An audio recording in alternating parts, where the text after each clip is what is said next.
Yung Chief Cook Langris John Philip. Ayun, panibagong araw, panibagong vlog na naman mga idol. Ayun, for today's video ay magluluto po tayo ng menudo.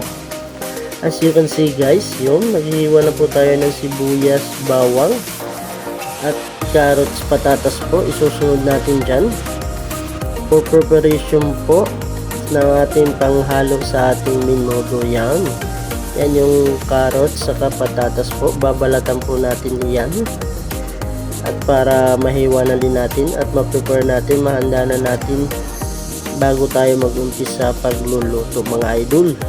Yan yung patatas, nabili ko lang po yan sa yung panghalo ko lang dyan, nagkakahalaga din 120 yan sobrang mahal na talaga mga bilihin ngayon mga idol, kaya sa isang kainan yan nagagastos din mga 300 plus yan, isang kainan lang yan, pero marami-rami din mga idol. Solve din naman yun. Tapos na natin gayatin yan lahat mga idol, i-prepare na muna natin yan para handa na lahat kung tayo magluluto.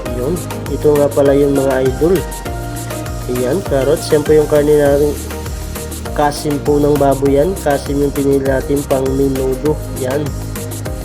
At ito na nga, umpisa natin mga idol. Lalagyan na natin yung mantika sa ating pinainit na nakawali. At isunod natin dyan mga idol, pag mainit-init na yung mantika natin, yung sibuyas, bawang, gigisahin muna natin. Pagkatapos yung mga idol, pagkatapos magisa, maging golden brown na sila, at atin na hong isusunod yung ating tinabi na karni na kasim po ng baboy. Yan po yung pangmenudo natin. Yan po yan. Kakalagay lang po yan ng 250. Ganyan kadami. 350 po yung kilo. Mga lang yan. Mga 3/4. Yun. Lagyan po natin yan ng kunting suka. Pawala po ng yung lansa ng karni ng baboy para mas juicy din yung laman niya. Pag natikman natin, lagyan natin ng konting suka. Ayun mga idol. At sunod din, nilagyan na din natin ng tuyo para mas yung lasa niya, malasa na yung laman habang hinahalbos po natin yan. Lagyan natin ng konting tubig. Yun yung magpapalambot sa karne natin mga idol. Ayun, for a minutes po, ipapakuluan po natin yan.